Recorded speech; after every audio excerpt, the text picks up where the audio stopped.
प्रस्तुतकर्ता पतंजलि, योग के साथ रिसर्च एवं एविडेंस बेस्ड आयुर्वेदिक औषधियाँ। प्रायोजक पतंजलि दंत कांति, दांतों के लिए सर्वश्रेष्ठ आयुर्वेदिक टूथपेस्ट और पतंजलि केश कांति एडवांस, नए बाल उगाए, बालों को झड़ने व असमय सफेद होने से बचाए।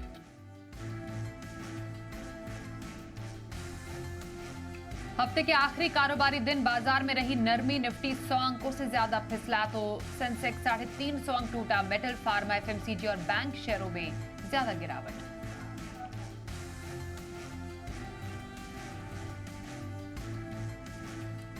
बैंक निफ्टी करीब 350 अंक गिरकर 44,200 पर बंद। IndusInd bank top loser. ICICI, Kotak और एचडीएफसी बैंक से भी दबाव।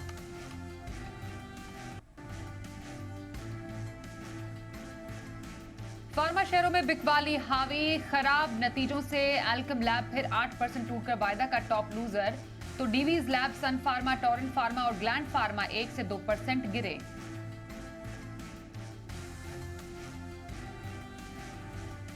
टीवीएस सप्लाई चेन सॉल्यूशंस का आईपीओ दूसरे दिन पूरा भरने में हुआ कामयाब। प्राइस बैंड 187 से 197 रुपए।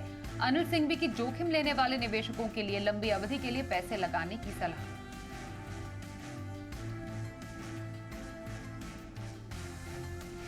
और digital personal data protection bill से डेटा के गलत इस्तेमाल पर लगेगी रोक। जी बिजनेस से एक्सक्लूसिव बातचीत में आईटी राज्य मंत्री राजीव चंद्रशेखर ने कहा, डिजिटल इंडिया ऐप पर जल्द लाएंगे कंसल्टेशन पेपर।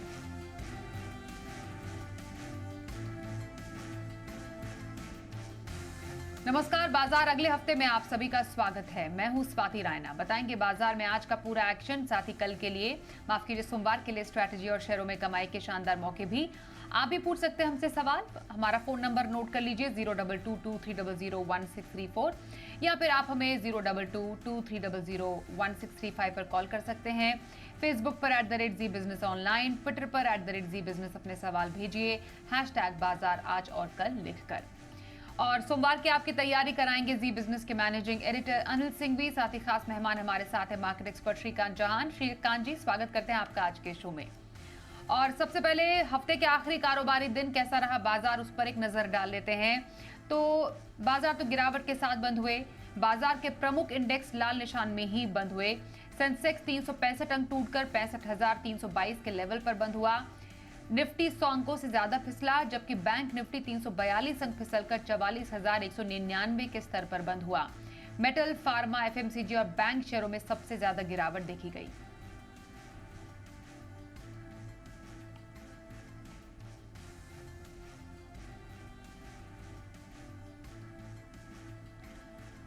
और जी बिजनेस के मैनेजिंग एडिटर अनिल सिंघवी से समझते हैं कि हफ्ते के आखिरी कारोबारी दिन बाजार क्यों फिसले और दबाव कहां से बना।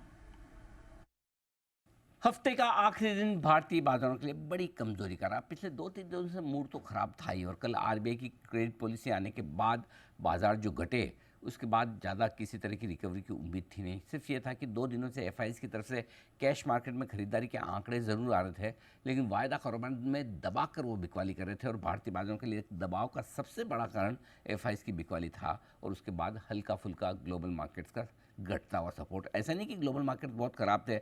अमेरिका ऊपरी स्तरों से थोड़ा कमज़ोर जरूर हुआ। कल महंगाई के आंकड़े आने के बाद अमेरिकी बाजार 500 पॉइंट से ज़्यादा उछले, ज़्यादातर बढ़त उन्होंने गंवा दी, फिर भी हरे निशान में ही बंद हुए। सो ऐसा ग्लोबल संकेत बहुत ख़राब नहीं। डाउ फ्यूचर्स भी ठीक थे, लेकिन उसके बावजूद भारतीय बाजारों में एफआईज की तरफ से जो तगड़ी बिकवाली चल रही है, तगड़ी मैं इसलिए कह रहा हूँ कि कैश में आपको नहीं दिख रहा है, लेकिन वायदा कारोबार में लगातार बिकवाली बढ़ती हुई नजर आ रही है। तो आज जब सारे ट्रिगर्स निकल गए, आरबीआई की पॉलिसी चली गई, वीकली एक्सपायरी हो गई, इधर अमेरिका में महंगाई के आंकड़े आ गए, सब कुछ ठीक होने के बावजूद आज जो सेशन था वो 2 लिहाज से बड़ा अहमियत वाला था। एक, डिमांड सप्लाई पर ही आज बाजार को ट्रेड करना था। अगर बिकवाली है तो घटना ही पड़ेगा, और ख़रीदारी है तो ठीक। दूसरा ये कि आज की क्लोजिंग जो थी वो वीकली क्लोजिंग थी, और वीकली क्लोजिंग के बेसिस पे बाजार ने बेहद निराश किया है। आज जो क्लोजिंग आई है 44,500 के नीचे की बैंक निफ्टी पर, ये लगभग 30 ट्रेडिंग सेशन के बाद आई है। तो आप सोचिए करीबन 5-6 हफ्ते तक आप 44,500 के नीचे बंद नहीं हुए, तो इमीडिएटली शॉर्ट टर्म के लिहाज से बैंक निफ्टी की क्लोजिंग बेहद ख़राब है। अब आइए निफ्टी, 19,500 के नीचे निफ्टी भी आज बंद हुआ है। 3 अगस्त के बाद, यानी 6-7 दिन ऊपर बंद होने के बाद आज पहली बार 19,500 के नीचे बंद हुआ है। तो शॉर्ट टर्म के लिहाज से अगर आप देखें तो बाजार में हल्का सा बिकवाली का दबाव बन गया है और जो क्लोजिंग हुई है वो खराब लेवल पर हुई है। ब्रॉडर मार्केट में भी थोड़ी प्रॉफिट बुकिंग होती हुई दिखी है, लेकिन रिजल्ट सीजन जोरों से चल रहा है, तो अभी तक तो स्टॉक स्पेसिफिक एक्शन चल रहा है। लेकिन अगले हफ्ते जब रिजल्ट सीजन खत्म हो जाएगा तो 16 अगस्त के बाद बाजार में एक्शन अलग तरीके का नजर आएगा। लेकिन कह सकते हैं हफ्ते के आखिरी दिन हल्के बाजार, ट्रिगर सारे निकल जाने के बावजूद, ग्लोबल मार्केट्स में बिकवाली का कोई खास प्रेशर नहीं होने के बावजूद अगर भारतीय बाजार इतने कमज़ोर होकर दिन के निचले स्तरों पर जाकर बंद हुए हैं, इसका मतलब साफ है कि एफआईज की तरफ से बिकवाली का दबाव है और ट्रेडर्स अपनी तेजी की पोजीशन को लगातार कम करते हुए नजर आ रहे हैं। आइए अब श्रीकांत जी का रुख कर लेते हैं। श्रीकांत जी, हफ्ते का आखिरी कारोबारी दिन तो बाजार के लिए खास नहीं रहा। अब समझना चाहेंगे नए हफ्ते में बाजार के लिए क्या इंपॉर्टेंट ट्रिगर्स हम जाने और साथ ही क्या लेवल्स इंपॉर्टेंट रहेंगे। Good evening. तो देखिए, अगर इस पर्टिकुलर मार्केट को अगर हम पिछले अगर 2 हफ्ते से देखेंगे तो एक इसमें दबाव बना है और ये दबाव इस बार थोड़ा और बढ़ते हुए हमने देखा और उसका सबसे बड़ा रीजन यही था कि एक तो क्रेडिट पॉलिसी के जो आउटकम थे, जो इंक्रीमेंटल सीआरआर बढ़ के आया है, बिकॉज ऑफ दैट थोड़ा सा प्रेशर बना। बट ओवरऑल अगर देखा जाए तो मुझे लगता है कि जो हमारा मार्केट है वो ग्लोबल मार्केट्स को कई हद तक ज्यादा फॉलो कर रहा है और इसी वजह से आज के दिन में भी हमने अच्छी खासी नरमी देखी, यानी कोई पुल बैक नहीं था। अगर वर्ल्ड मार्केट्स में अगर तेजी लौटती है, अगर वहां पे अगर पुल बैक बनता है तो मुझे लगता है कि वापस हमारे मार्केट्स यहाँ से बैक ऑन ट्रैक हो सकते हैं। अगर ऐसा नहीं होता है तो शायद हम एक बार मार्केट में 19,200 के लेवल्स देख सकते हैं, जो यहाँ से तकरीबन 200-250 पॉइंट दूर है। अगर मार्केट में रिकवरी बनती है तो मार्केट में सबसे इंपॉर्टेंट जो सेलिंग प्रेशर बना है वो 20 दिन के एवरेज का बना है, विच इज अराउंड 19,650। अगर इन लेवल्स के ऊपर अगर मार्केट जाता है तो फिर हमें लगता है कि मार्केट एक बार वापस 19,800 से लेकर 19,900 के भी लेवल्स दिखा सकता है। बैंक निफ्टी में भी इक्वल अमाउंट ऑफ प्रेशर है। बैंक निफ्टी में भी हमें लगता है कि अगर प्रेशर और जारी रहा तो शायद 43,750 के लेवल्स देखने मिल सकते हैं। बट ओवरऑल हमें लगता है कि बैंक निफ्टी में भी अच्छा खासा करेक्शन हुआ है और अगर 19,200 के लेवल्स अगर निफ्टी दिखाता है तो उस वक्त बैंक निफ्टी को भी लॉन्ग किया जा सकता है। तो बाय ऑन डिप्स की स्ट्रेटेजी रखिए, लेकिन जो बाइंग करना है वो थोड़ा सा और यहाँ से हम थोड़ा डिफर कर सकते हैं, यानी कि यहाँ से थोड़ा और आगे डिफॉल्ट लेवल्स पे, यानी कि 19,200 पे जाके कर सकते हैं। बिल्कुल। तो ये रही स्ट्रैटेजी श्रीकांत जी की तरफ से बाजार पर। आइए कुछ स्टॉक स्पेसिफिक एक्शन भी श्रीकांत जी से जान लेते हैं। श्रीकांत जी, फिलहाल पोजिशनल ट्रेड किसी को लेना हो तो कौन सा स्टॉक आप सजेस्ट करेंगे? तो देखिए, मार्केट करेक्ट हो रहा है और मार्केट करेक्ट होने के बाद हमें उन स्टॉक्स में वापस री एंट्री या तो पोजीशन करने के लिए मौका मिल रहा है जहां पे हमें लग रहा था कि काफी अच्छा मौका है इनमें इन्वेस्ट करने का। तो करेक्शन आ रहा है तो मुझे लगता है कि जो जितने भी बैंक स्टॉक्स हैं यहाँ पे वापस फोकस किया जा सकता है। स्पेशली पंजाब नेशनल बैंक जो 62-63 के करीब ट्रेड कर रहा है। अगर पीएनबी करंट लेवल से खरीदते हैं तो हमें स्टॉप लॉस रखना पड़ेगा एट 59 और टारगेट्स रखने पड़ेंगे तकरीबन 70 और 75 के। तो यहाँ पे जो फॉर्मेशन बना है वो क्लियरली इंडिकेट कर रहा है कि ये स्टॉक ग्रेजुअली 70 के लेवल्स को क्रॉस करते हुए नजर आ सकता है। वैसे ओवरऑल पीएसयू बैंक्स में state bank, Canara bank, bank of India और पीएनबी बैंक, हमें चारों बैंक्स अच्छे लग रहे हैं। इसके अलावा अगर इस पर्टिकुलर मार्केट्स में अगर जैसे आपने बताया कि ट्रिगर्स की बात करें तो मुझे लगता है कि सबसे बड़ा ट्रिगर यही है कि ग्लोबल मार्केट्स में थोड़ी सी स्टेबिलिटी लौटे, तो यहाँ पे भी हम अच्छी मूवमेंट देख सकते हैं। जी, तो पंजाब नेशनल बैंक में पोजिशनल व्यू रखने की सलाह आ रही है हमारे आज के एक्सपर्ट श्रीकांत चौहान जी की ओर से। श्रीकांत जी, लॉन्ग टर्म के लिए कौन सा स्टॉक आपके रडार पर है? बिल्कुल। तो देखिए, अगर लॉन्ग टर्म के लिए अगर किसी स्टॉक को खरीदना है तो यहाँ पे हमें लगता है कि पावर सेक्टर में एक अच्छी तेजी बनी है और जारी रहेगी। यहाँ पे हमें लगता है कि एनटीपीसी जो 213-214 के करीब अभी ट्रेड कर रहा है, आज ही के दिन में वो एक्स डिविडेंड भी हुआ है, तो 213-214 के करीब मिल रहा है। शायद अगले हफ्ते अगर थोड़ा और अगर करेक्शन होता है और अगर स्टॉक 210 या 208 के करीब अगर मिलता है तो बिल्कुल करंट लेवल से या तो करेक्शन में इसे खरीदा जा सकता है। स्टॉप लॉस यहाँ पे रख सकते हैं अराउंड 200 रुपए का। टारगेट्स नजर आते हैं यहाँ पे कम से कम 275 से लेकर 300 रुपए के। तो करंट लेवल से एनटीपीसी को लॉन्ग किया जा सकता है with medium to long term. बिल्कुल, तो मीडियम टू लॉन्ग टर्म का नजरिया एनटीपीसी में रखने की सलाह श्रीकांत चौहान जी की राय आ रही है। आइए अब पहले कॉलर से बात करते हैं। आगरा से कपिल शिवम हमारे साथ है। नमस्कार कपिल जी, बताइए कौन से स्टॉक पर सवाल है आपका? मैम मेरे पास आईटीडी सीमेंटेशन के 1072 शेयर्स हैं 165 से। ओके, कब तक के व्यू के लिए? ये सब मैम लॉन्ग टर्म के लिए। लॉन्ग टर्म के लिए आईटीडी सीमेंटेशन पर इनकी खरीदारी की राय जानना चाह रहे हैं फिलहाल। ओके, बताइए श्रीकांत जी, मुनाफा तो इन्हें है, लॉन्ग टर्म के लिए आप क्या लेवल्स देखते हैं स्टॉक का और क्या स्ट्रैटेजी रहनी चाहिए इनकी? बिल्कुल, तो देखिए ये जो कंपनी जिस सेक्टर को बिलोंग करती है, अभी वहाँ पे अगर देखा जाए तो आने वाले सालों में हमें लगता है कि और भी मोमेंटम रहेगा, और भी तेज़ी बनेगी और इसी वजह से हमें लगता है कि ये स्टॉक कम से कम वापस अपने प्रीवियस हाइज़ को यानी कि 225-235 के लेवल्स को क्रॉस करते हुए नज़र आएगा। बट इवेंचुअली हमें लगता है कि शायद ये स्टॉक एक बार 270 या 275 के में लेवल्स दिखा सकता है। तो करंट लेवल्स पे मोमेंटम है, करंट लेवल्स पे अगर आप देखें तो वॉल्यूम बेस्ड एक्टिविटी इसमें बढ़ती जा रही है। तो ये इंडिकेशन है कि इस मार्केट्स में यहाँ पे एक बाइंग इंटरेस्ट बना हुआ है। तो करंट लेवल से बिल्कुल इसे होल्ड करके रखें। हमें लगता है कि कम से कम आपको 275 के लेवल्स देखने मिल सकते हैं। तो होल्ड करें। आईटीडी सीमेंटेशन में आपके लिए राय आ रही है श्रीकांत जी की तरफ से। अगले कॉलर चेन्नई से अशोक कुमार हमारे साथ है। नमस्कार, बताइए कौन सा स्टॉक आपके पास है? नमस्कार मैडम, मेरे पास 3 स्टॉक है मैडम। एक पूना वाला फिनकॉर्प है, 450 क्वांटिटी है, 272.42 का प्राइस है मैडम। दूसरा सांघवी इंडस्ट्री है, 1500 शेयर है, 85.09 का है मैडम। तीसरा शेयर है टाटा मोटर मैडम, 250 क्वांटिटी है, 433 का है मैडम। सभी लॉन्ग टर्म में।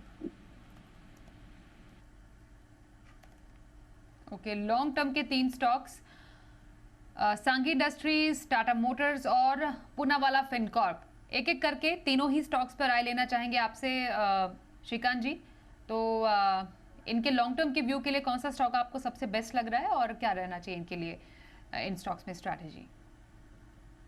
बिल्कुल, तो देखिए मुझे लग रहा है कि जो तीनों स्टॉक्स में इनकी इन्वेस्टमेंट हुई है, वो तीनों स्टॉक या तीनों कंपनियां इनका जो प्रदर्शन आ रहा है वो काफी अच्छा है और हमें लगता है कि इनमें मोमेंटम और भी जारी रहेगा।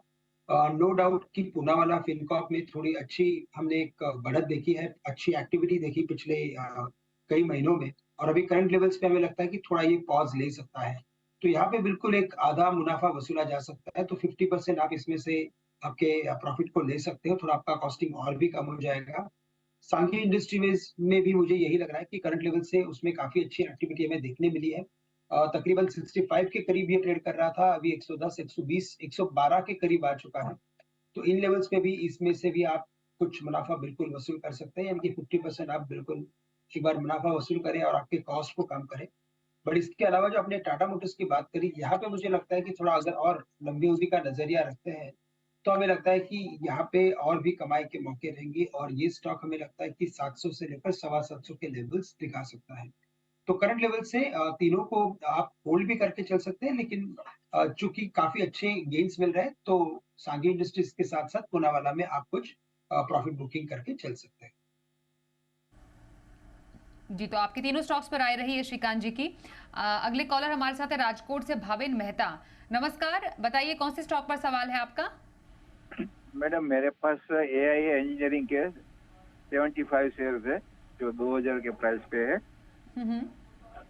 टाटा इन्वेस्टमेंट के 80 शेयर्स है, वो 15 से का रेट पे है। और फाइन ऑर्गेनिक वो 40 शेयर है जो 3500 के लेवल पे है। मैं लॉन्ग टर्म जानना चाहता हूँ। ओके, एआई इंजीनियरिंग आपके पास 2000 के भाव पर है जिसमें आपको मुनाफा है। टाटा इन्वेस्टमेंट कॉर्प आपके पास है और पाइन ऑर्गेनिक्स पर सवाल जानना चाह रहे हैं। श्रीकांत जी क्या करें? तो देखिए आफ्टर वेरी लॉन्ग टाइम हमें ऐसे देखने मिल रहा है कि इन्वेस्टर्स के पास जो भी इन्वेस्टमेंट्स है वो डीप इन द मनी है और मैं कहूँगा कि इससे अच्छा और मार्केट के लिए कौन सा साइन हो सकता है। बिकॉज अगर आप देखें तो जब deep in the money investments हो जाते हैं तो इन्वेस्टर्स के ऊपर वो प्रेशर नहीं होता है कि उसे उस इन्वेस्टमेंट से निकलना है। और जब ऐसा प्रेशर नहीं होता है तो मार्केट में एक मैं कहूंगा कि जो करेक्शन आता है वो शैलो करेक्शन होता है, माइनर करेक्शन होता है और उस करेक्शन के बाद वापस हम मार्केट में तेजी देखते हैं।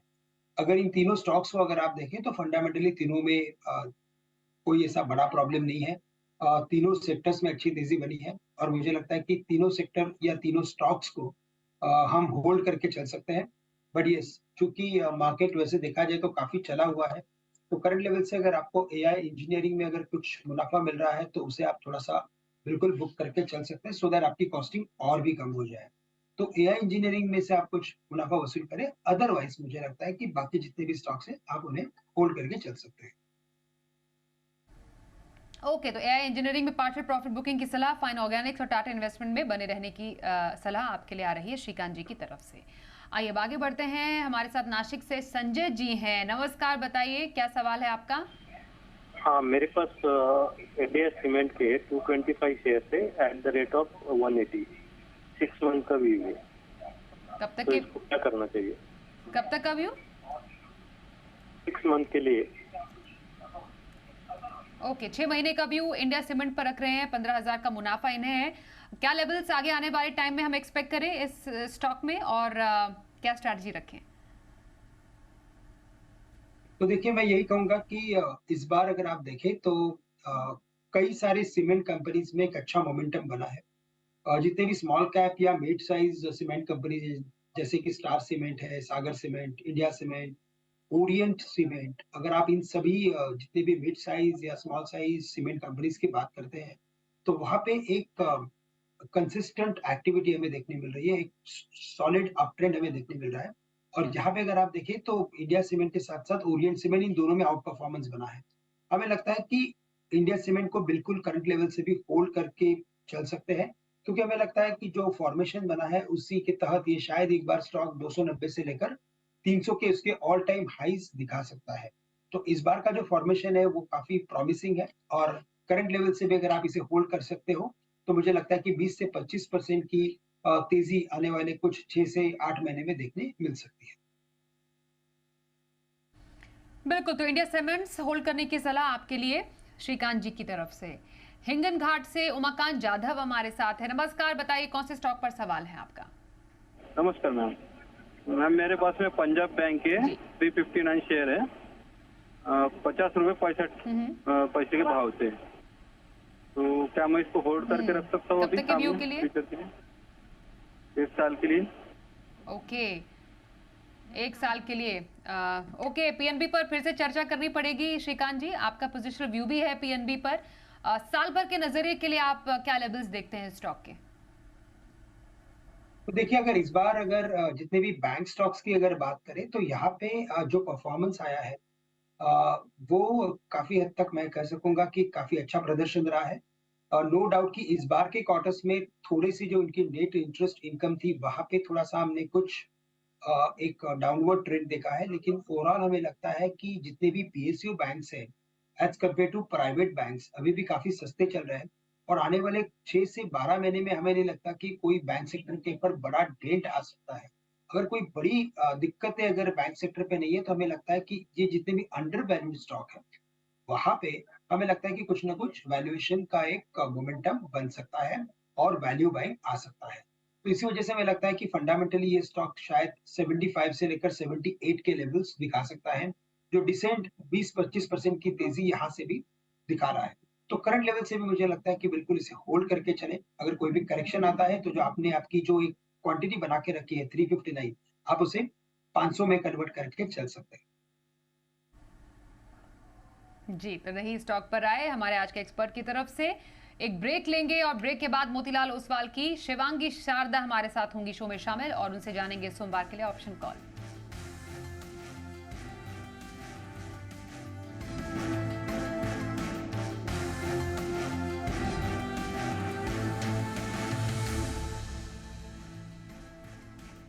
सोमवार के बाजार के लिए क्या रखें खास स्ट्रैटेजी और बाजार के लिए अहम संकेत समझते हैं अनिल जी से।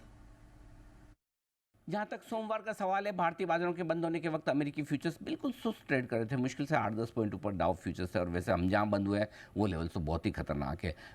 19,500 के नीचे निफ्टी की क्लोजिंग और 44,500 के नीचे बैंक निफ्टी की क्लोजिंग शॉर्ट टर्म के लिए मूड खराब करती हुई दिख रही है। अब अगले इंपॉर्टेंट सपोर्ट लेवल कहाँ है ये देखना इंटरेस्टिंग होगा। तो आई थिंक अगला बड़ा सपोर्ट जो निफ्टी को मिलेगा वो 19,300-375 के आसपास मिलेगा। 19,300 के नीचे जाने पर कमजोरी और बढ़ेगी। ऊपर की तरफ अब 19,500-550 आपके लिए रुकावट का काम करेगा।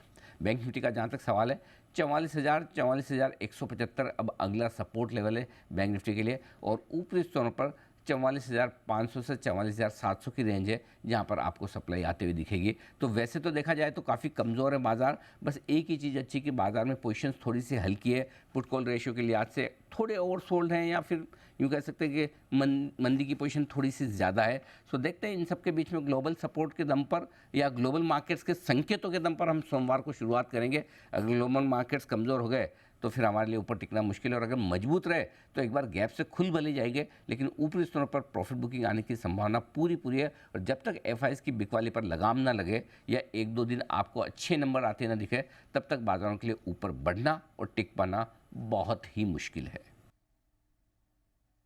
और आइए सोमवार के ऑप्शन की स्ट्रैटेजी जानते हैं। हमारे साथ मोतीलाल ओसवाल की शिवांगी सारदा है। शिवांगी, स्वागत करते हैं आपका। कहां पर मौके नजर आ रहे हैं आपको सोमवार को? जी नमस्कार, धन्यवाद। तो हमने देखा है कि निफ्टी जो है अब कंसोलिडेट कर रहा है रेंज में। वीकली स्ट्रक्चर थोड़ा कंसोलिडेटिव टू नेगेटिव प्रतीत हो रहा है। बैंक निफ्टी जो है उसने अपना एक क्रूशियल सपोर्ट भी तोड़ा है। तो बाजार में सिलेक्टिव स्टॉक स्पेसिफिक एक्शन के साथ रहने का वो रहेगा। तो पहला जो पिक है वो है स्टील स्पेस में से, वो है जिंदल स्टील। हमने देखा है इसमें काफ़ी अच्छा एक्शन है, और ये पूरे जो बाजार में ये सेक्टर जो है बाजार के साथ एक इनवर्स कोरिलेशन रखता है। तो यहाँ पे एक अच्छा मूवमेंट एक्सपेक्टेड है।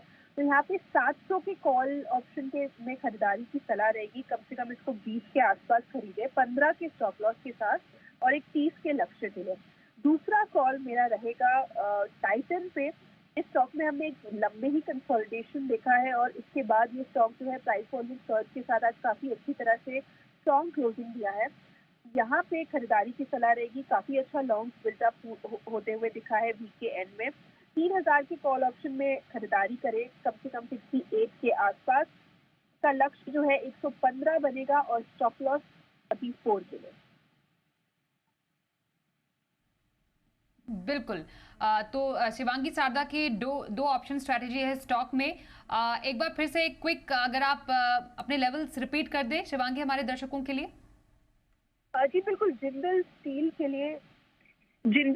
के लिए हम 700 के कॉल में खरीदारी करेंगे 20 के आसपास, 15 के स्टॉप लॉस के साथ और 30 के लक्ष्य के लिए। और टाइटन में 3,000 के कॉल के ऑप्शन में हम खरीदारी करेंगे 68 के आसपास, इसको खरीदे, और 115 के लक्ष्य के लिए 44 के स्टॉप लॉस के साथ। ओके, धन्यवाद करेंगे आपका शिवांगी हमारे साथ इस कार्यक्रम में शामिल होने के लिए। और ये थी हमारी आज की एक्सपर्ट शिवांगी सारदा की तरफ से ऑप्शन स्ट्रैटेजी। श्रीकांत जी, आपके नजर में सोमवार के बाजार में कहां पर मौके नजर आ रहे हैं आपको? बिल्कुल। तो देखिए, जैसे मैंने अभी बताया कि यहाँ पे अगर एक्टिविटी बनती है इस मार्केट में, तो आज के दिन में भी जब मार्केट में अच्छा खासा एक बिकवाली का ट्रेंड बना हुआ था, तो सीमेंट स्टॉक्स में अच्छी तेजी बनी। और अगर इनके नंबर्स अगर आप देखें ओवरऑल, तो मुझे लगता है कि इनमें और भी हमें बढ़ोतरी देखने मिलेगी आने वाले कुछ महीनों में। और इसी वजह से मुझे लगता है कि अगर मीडियम टू लॉन्ग टर्म के व्यू से या शॉर्ट टर्म के भी व्यू से अगर किसी एक सेक्टर के ऊपर अगर ध्यान रखना है, तो हमें लगता है कि सीमेंट है। करंट लेवल से अल्ट्राटेक सीमेंट को लॉन्ग किया जा सकता है। आज अच्छा खासा एक रिवर्सल पैटर्न इसमें बना है। मल्टीपल टाइम्स इसने 8,050 के करीब सपोर्ट लिया है, और आज का जो रिवर्सल पैटर्न है वो इंडिकेट कर रहा है कि यहाँ से ये 8130 से लेकर स्टॉक वापस एक बार 8350 या 84 के लेवल्स भी दिखा सकता है। तो करंट लेवल से 8130, 8140 के रेंज में अल्ट्राटेक सीमेंट को लॉन्ग करें। स्टॉप लॉस यहाँ पे रखे 8,040 का, जो आज के इसके लोवेस्ट लेवल्स थे, और टारगेट्स रखे यहाँ पे 8,350 के, 8350। जी, तो ये रही इंट्राडे स्ट्रैटेजी अल्ट्राटेक में रखने की। हमारे आज के एक्सपर्ट श्रीकांत चौहान जी की ओर से धन्यवाद करेंगे आपका हमारे साथ इस कार्यक्रम में शामिल होने के लिए। बाजार अगले हफ्ते में बस इतना ही। रुकेंगे एक ब्रेक के लिए, देखते रहिए जी बिजनेस।